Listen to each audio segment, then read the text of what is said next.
हाँ जी, ninth class. आज का पेपर देखकर तो आपकी मौज हो गई है ना। आप सभी का स्वागत है आज की इस वीडियो में, जिसमें हम डिस्कस करने वाले हैं आज ही का पेपर HYA 2025 क्लास नाइन्थ।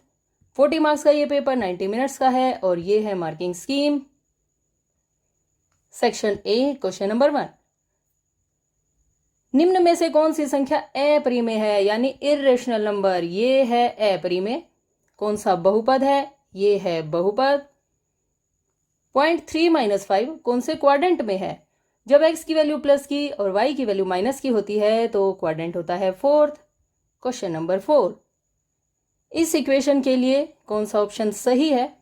इस इक्वेशन के होंगे बहुत सारे हल, अप्रिमित हल। Question number 5। 100 से 120 की वर्ग माध्यिका यानी क्लास इंटरवल फाइंड करना है। क्लास इंटरवल के लिए क्या करते हैं? Lower limit plus upper limit divided by 220/2 यानी 110। इसका मिड पॉइंट बताना है आपको। This one is correct. Question number 6। 32 raised to power 2/5। 32 के ऐसे फैक्टर्स बनाइए और आपको ये याद भी होने चाहिए। 2 4 8, 2 2 4 यानी 2 की पावर 5 और मल्टीप्लाई बाय 2/5। दोनों टर्म्स कट। 2 की पावर 2 यानी 4 आंसर। Question number 7। पूर्ण अपने भाग से बड़ा होता है। The whole is greater than part, the part. Question number 8। मूल बिंदु के निर्देशांक बताने हैं। ओरिजिन के कोऑर्डिनेट्स क्या होते हैं? 0 0। क्वेश्चन नंबर 9 कितना आसान है। हीरोन फॉर्मूला लिखना है। क्या होता है? S S - A S - B S - C का under root, area of triangle. Okay. Question number 10। यहां 2x + 3y = 6 का कंपैरिजन इससे करना है और c की वैल्यू बतानी है। अब देखिए, राइट साइड में 0 है तो इसकी राइट साइड भी 0 बना लेते हैं। -6 = 0। अब कीजिए कंपैरिजन, c की वैल्यू कितनी आ गई? -6। ओके। Now question number 11। √16 एक प्रीमेय संख्या है। हाँ जी, बिल्कुल, √16 एक प्रीमेय संख्या है क्योंकि √16 को लिखा जा सकता है 4। √16 इज ए रेशनल नंबर। सही। प्रत्येक धनात्मक पूर्ण संख्या का वर्गमूल प्रीमेय संख्या होता है। ये बात कुछ जची नहीं। मान लीजिए आपके पास है 2। ये धनात्मक भी है, पूर्ण भी है संख्या। ओके। इसका वर्गमूल कीजिए। क्या ये प्रीमेय है? नहीं, ये तो अप्रीमेय होता है। इट मीन्स असर्शन सही है लेकिन आर की वैल्यू गलत है। It means C is correct answer. Okay. इसी के साथ section A finish. Now section B. हमें इस पोलिनोमियल की जीरोज फाइंड करनी है, शून्यक। तो इसको शून्य के इक्वल लिख दीजिए। -2 राइट साइड जाकर +2 में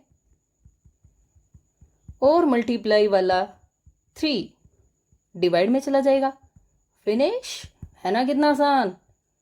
नाउ क्वेश्चन नंबर 13। हमें ये प्रोडक्ट फाइंड करनी है, सूटेबल आइडेंटिटी। आइडेंटिटी आप क्या यूज करेंगे?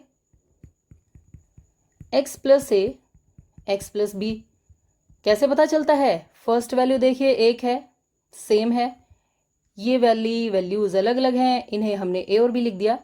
तो इसका क्या रूल होता है? x² + a + b × x + ab। Okay. चलिए, ये रूल हम अप्लाई करते हैं यहां पर। फर्स्ट टर्म का स्क्वायर करना है। फर्स्ट टर्म है 3x का स्क्वायर प्लस a + b। 4 और 5 के साथ माइनस है तो -5 आएगा। x के प्लेस पर 3x आएगा। a और b की मल्टीप्लाई करनी है तो 4 और -5 की मल्टीप्लाई हो जाएगी। ओके। 3 3 9। 4 - 5 की वैल्यू -1 और बाहर है 3 तो ये बन जाएगा -3x plus minus minus 5 4 20 which is required answer. So simple. Now question number 14. AC is equal to BD given है। AC is equal to BD given. Answer क्या लाना है? AB is equal to CD। ये हमें answer चाहिए, AB is equal to CD। Okay, देखिए कैसे। AC कहाँ है? यहाँ से यहाँ तक। किसके इक्वल है? BD। दोनों में कौन सा पोर्शन सेम है? BC वाला। तो आप दोनों साइड से BC को माइनस कर दीजिए। Okay, AC minus BC is equal to BD minus BC। अगर आप AC में से BC को हटा देंगे, ये है कंप्लीट AC, आपने BC को हटा दिया, क्या बचेगा? AB। ये देखिए AB लिख दिया। BD में से अगर आप इस BC को घटाएंगे तो CD बचेगा, ये रहा CD। यही तो आंसर लेकर आना था। Hence proved. Okay. Now section C, question number 15. Rationalization 1 by root 7 minus root 6. Rationalisation में बीच वाले नंबर का साइन चेंज कर देते हैं और मल्टीप्लाई डिवाइड कर देते हैं। Numerator as it is, denominator में रूल अप्लाई होगा। कौन सा? A plus B A minus B किसके इक्वल होता है? A square minus B square के। ओके, ये फॉर्मूला हमने यहां अप्लाई कर दिया। फर्स्ट टर्म का स्क्वेयर माइनस सेकेंड टर्म का स्क्वेयर। अब आप क्या लिखेंगे? Root 7 plus root 6 divided by, ये स्क्वेयर अंडर रूट को हटा देगा, यानी 7 माइनस 6 जिसकी वैल्यू क्या होती है? 1। और डिनोमिनेटर में 1 लिखने की बिल्कुल ज़रूरत नहीं है। Okay, now question number 16। Factors बनाने हैं। ऐसे दो नंबर से ले आइए जिनकी मल्टीप्लाई 6 आती हो और ऐड या सब्ट्रैक्ट करने से 7। तो 6 1 जा 6 होता है, ऐड कर देंगे तो 7 आ जाएगा। यानी 7x को आप क्या लिख सकते हैं? 6x plus x plus 3। यहां से 2x कॉमन, x प्लस 3 बचेगा। यहां से कुछ भी कॉमन नहीं दिखाई दे रहा तो 1 लिख देना जल्दी से। x प्लस 3 अब कॉमन लिखेंगे, 2x प्लस 1 लिखते ही आंसर आ गया, है ना। क्वेश्चन नंबर 17, कितना अच्छा सवाल है। इस इक्वेशन के 3 सॉल्यूशंस बताने हैं। ये लिखी मैंने इक्वेशन और मैंने पुट कर दिया x को 0। तो ये क्या बन गया? 0 plus 2y is equal to 6। Multiply वाला 2 दूसरी साइड जाकर डिवाइड में, और y की वैल्यू कितनी आ गई? 3। जब मैंने x को लिया 0, y की वैल्यू आ गई 3। अब मैं y को 0 पुट कर देती हूं। Put y is equal to 0। जैसे ही आप y के प्लेस पर 0 पुट करेंगे तो 2 भी 0 हो जाएगा और x की वैल्यू भी 0 आ जाएगी। यानी जब आपने y को 0 लिया तो x की वैल्यू ये भी 0 आ गई। चलिए, ओहो इधर तो 6 था। ओके ओके, कोई बात नहीं, x की वैल्यू 6 आ जाएगी। चलिए, अगेन हमने इक्वेशन लिखी और अब हम y को पुट कर देते हैं 1। Put y is equal to 1। 2 into 1 is equal to 6। Plus का 2 राइट साइड जाकर -2 में चेंज हो जाएगा, यानी x की वैल्यू 4। ओके, हमें 3 सॉल्यूशंस बताने थे। सो 3 सॉल्यूशंस आर, देखिए सॉल्यूशंस लिखते वक्त पहले x की वैल्यू फिर y की वैल्यू लिखी जाती है। यानी पहला सॉल्यूशन बना 0 3, पहले x की वैल्यू फिर y की, यानी 6 0 4 और 1। ये आ गया third solution which is required answer. Okay, देखो इतनी जल्दी हम सेक्शन डी पर आ गए। क्वेश्चन नंबर 18, त्रिभुज की भुजाओं की लंबाई की रेशो दे रखी है, परिमाप भी 540 है, हमें एरिया फाइंड करना है। ओके, बड़ा ही आसान सा क्वेश्चन है। हम मान लेंगे, माना त्रिभुज की भुजाएं, let sides of triangle are. जब भी रेशो दे रखी होती है तो आप अपनी तरफ से x लगा दीजिए, वो ट्रायंगल की साइड्स आ जाएंगी। पेरीमीटर यानी परिमाप दे रखा है 540। पेरीमीटर का मतलब क्या होता है? सम ऑफ ऑल साइड्स, और आपके पास साइड्स हैं, इनका सम कर दीजिए। दिस इज इक्वल टू 540, तो ये कितना आ गया? 54x is equal to 540। यहां से x की वैल्यू 540/54 यानी 10। सो साइड्स क्या बन जाएंगी ट्रायंगल की? 12 इंटू 10, 17 इंटू 10 और 25 इंटू 10, यानी 120 सेंटीमीटर, 170 सेंटीमीटर और 250 सेंटीमीटर। ओके, जब मेरे पास पेरीमीटर है तो मैं यहाँ से एस सेमी पेरीमीटर भी फाइंड कर लूँगी, 270। ओके, इसे हम फॉर्मूले में यूज़ करेंगे। चलिए, अब हमें एरिया ऑफ ट्रायंगल यानी त्रिभुज का क्षेत्रफल कैलकुलेट करना है। सबसे पहले आप लिखेंगे फॉर्मूला ABC। एस की वैल्यू अभी आप कैलकुलेट करके आए हैं 270, और उसमें से बारी बारी ये तीनों साइड्स माइनस कर दीजिए। 270 माइनस 250 और अंडर रूट 270 तो अभी एज इट इज। 270 में से 120 माइनस करेंगे तो 150, 170 माइनस करेंगे तो 100 और 250 माइनस करेंगे तो सिंपल सा 20। ओके, अब देखिए फैक्टर्स कैसे बनाते हैं। ये जो 27 है इसे आप लिख दीजिए 9 3 ज़ा 27, और ये जो 0 है ये वाली, इसको आप सिर्फ 10 लिख दीजिए। ओके, 15 को आप क्या लिख सकते हैं? 5 3 ज़ा 15 और इस 0 के नाम का 10, जहाँ जहाँ 0 है वहाँ वहाँ 10 लिख देंगे। 100 का स्क्वायर रूट बाहर निकाल लीजिए। ये 100 है, इसका स्क्वायर रूट 10 होता है, इसे आप पहले ही बाहर लिख सकते हैं। और 20 को क्या लिख सकते हैं? 20 को लिख सकते हैं हम 5 4 ज़ा 20 या 5 2 ज़ा 10 2 ज़ा 20 लिख लीजिए। चलिए, अब बताइए 9 का स्क्वायर रूट कितना होगा? 3।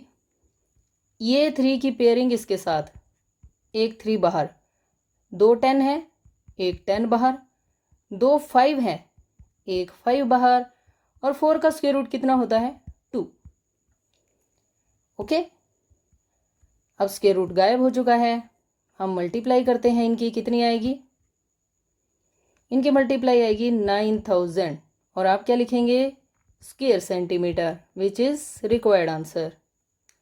ओके, नाउ इस क्वेश्चन की चॉइस में हमारे पास ये दूसरा क्वेश्चन है, तो चलिए इसे भी कर लेते हैं। इस क्वेश्चन में हमें ट्रायंगल की 2 साइड्स गिवन है और पेरीमीटर भी गिवन है। लिखते हैं, क्या लिखेंगे? 2 sides of triangle. Let 2 sides of triangle, let की क्या ही ज़रूरत है, 2 साइड्स ऑफ ट्रायंगल तो गिवन है। 8 सेंटीमीटर, 11 सेंटीमीटर, और पेरीमीटर कितना गिवन है? 32। यहाँ से एस को भी लिख लीजिए, 32 का हाफ यानी 16 सेंटीमीटर।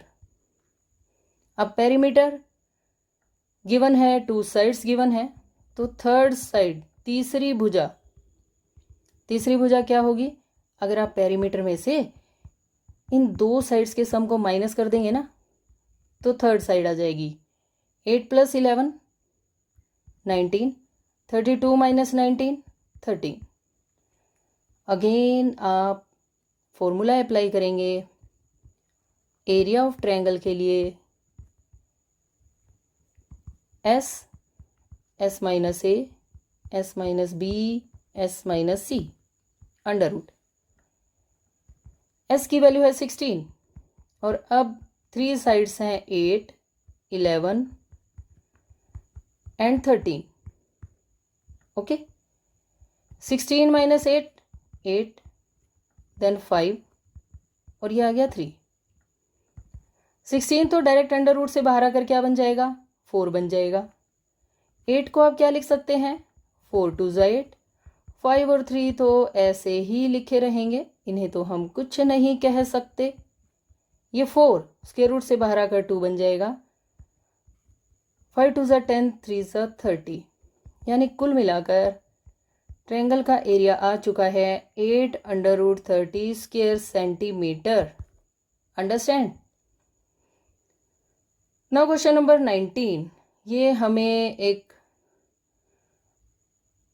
डाटा दे रखा है, A to F तक पॉलिटिकल पार्टीज हैं और उन्होंने इतनी इतनी सीटें जीती। क्वेश्चन नंबर 1, हमें बनाना है बार ग्राफ। चलिए बार ग्राफ बना देते हैं। ऐसे ये लाइन आप एक ऐसे लगाएंगे, एक लाइन ऐसे लगेगी, यहाँ पर आप लिखेंगे पॉलिटिकल पार्टी यानी राजनीतिक पार्टी, और एक तरफ लिखा जाएगा जीती गई सीटें।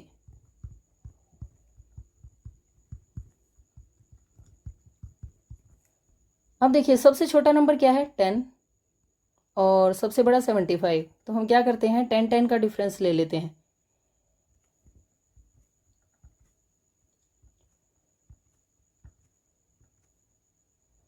और ये बन गया 80 तक। ओके, 10 20 30 40 50 60 70 80। सबसे पहले ए पार्टी ने, क्योंकि 75 सीट्स जीती हैं, 75 कहाँ होगा, 70 और 80 के बीच में, तो यहाँ पर हम ऐसे आपको बार ग्राफ बनाना है। ये हो गया ए पार्टी के लिए, और यहाँ पर है 75। ओके, बी के लिए है 55। 55 कहाँ होगा, 50 और 60 के बीच में, तो इक्वल इक्वल डिस्टेंस रखते हुए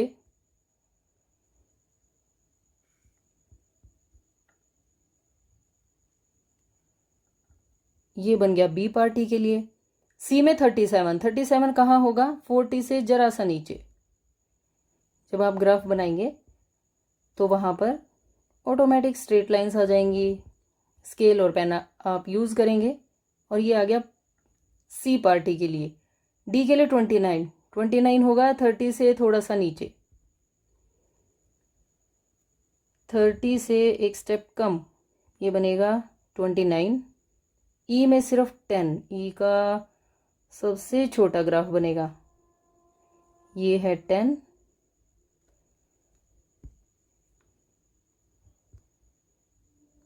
और लास्ट है एफ, 37। 37 आप पहले भी बना चुके हैं, तो उसी हाइट को ध्यान में रखते हुए ये आ गया एफ पार्टी के लिए। Okay, B C D E F आप ऐसे लिखेंगे, और यहाँ पर आ जाएगा 55 37 29 10 एंड देन आ गया 37। ओके, बस बन गया बार ग्राफ। ये 4 मार्क्स का है। विच political party one the maximum number of seats. देख लो सबसे ऊंचा ग्राफ किसका है, ए का, तो इसका आंसर क्या आ जाएगा, A. Question finish. Now next question देखिए, इस क्वेश्चन की चॉइस में हमारे पास ये क्वेश्चन है, 40 विद्यार्थियों को उनके जन्म के महीने बताने के लिए कहा गया और जो आंकड़े मिले उससे एक आलेख बनाया गया। आलेख ये है, देखिए अब हमें इसमें 4 क्वेश्चंस का आंसर करना है। नवंबर के महीने में कितने विद्यार्थियों का जन्म हुआ, देखिए अब नवंबर है यहाँ, और यहाँ कितना आंसर आया, 4। किस महीने में सबसे अधिक विद्यार्थियों का जन्म हुआ, सबसे ऊंचा ग्राफ किसका है, अगस्त का। क्वेश्चन नंबर 3, किन किन महीनों में जन्म लेने वाले विद्यार्थियों की संख्या समान है। तो आपको सिर्फ ये देखना है कब कब ग्राफ की हाइट सेम है। देखिए फरवरी, अक्टूबर, नवंबर, दिसंबर, इसमें कितने हैं 4, तो हम ये सारे ही लिख देते हैं।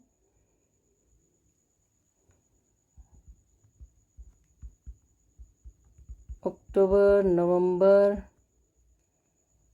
दिसंबर।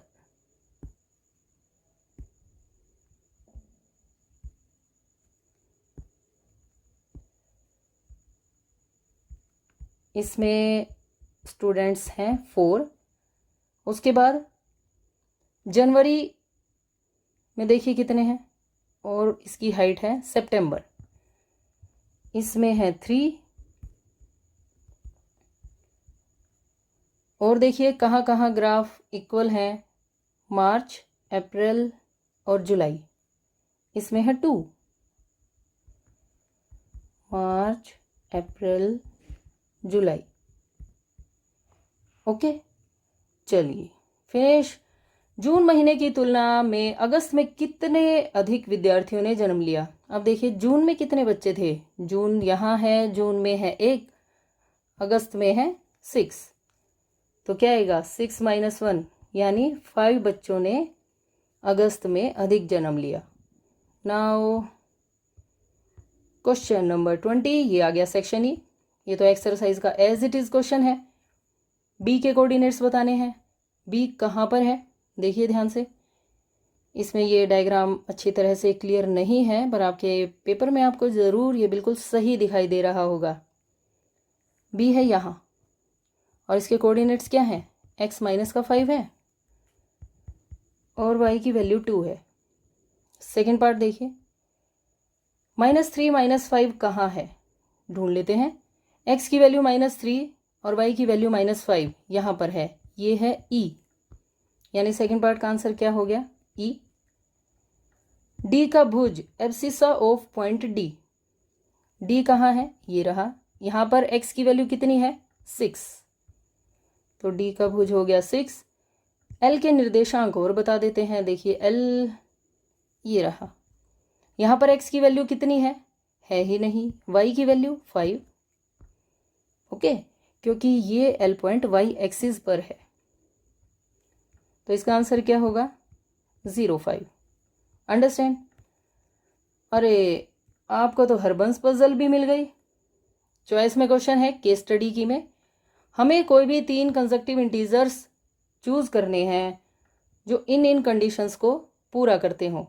देखिए x - y की वैल्यू -1 होनी चाहिए,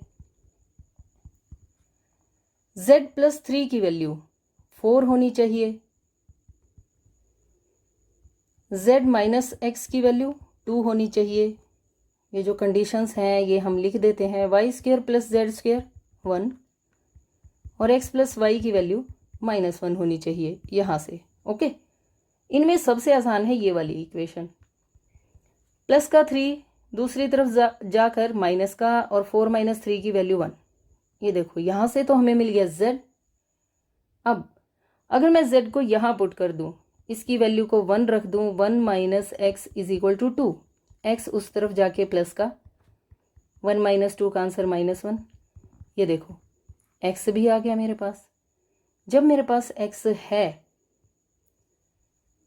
तो हम उसकी वैल्यू पुट कर देते हैं, इसमें रख दीजिए -1 + y = -1, माइनस का 1 उस तरफ जाकर +1 में चेंज हो जाएगा, ये दोनों कैंसिल, y की वैल्यू 0। ओके, अब हमारे पास आ गया x - 1, y 0 और z की वैल्यू 1। ओके, चलिए अब x, y और z की वैल्यूज पुट कर देते हैं। सबसे पहले z की वैल्यू 1 यहाँ पर पुट होगी, यहाँ से यहाँ तक इन 2 बॉक्सेस में आपको x, y की वैल्यूज पुट करनी है। मान लीजिए मैंने यहाँ पर x की वैल्यू -1 और y की वैल्यू यहाँ 0 पुट कर दी, क्योंकि -1 + 0 का आंसर ही तो -1 आएगा। ओके, नाउ यहाँ से यहाँ तक x और y की आपको 2 वैल्यू पुट करनी है। मान लीजिए पहले मैंने यहाँ 0 और यहाँ -1 लिख दिया, 0 - 1 का आंसर -1 आ जाएगा। नाउ यहाँ इतने पोर्शन में z और x की वैल्यूज़ 1 और -1, मैंने यहाँ 1 और -1, 1 -1, जब आप 1 -1 करेंगे डबल माइनस होने की वजह से ऐसे डबल माइनस होके प्लस हो जाएगा और 1 + 1 की वैल्यू क्या आ जाएगी 2। अब देखिए यहाँ पुट करनी है y और z की वैल्यूज़, यहाँ पर 0 और यहाँ पर 1। ओके, और इसी के साथ ये पेपर फिनिश हो गया है। मुझे उम्मीद है कि सभी क्वेश्चंस आपको अच्छी तरह से समझ आ गए होंगे।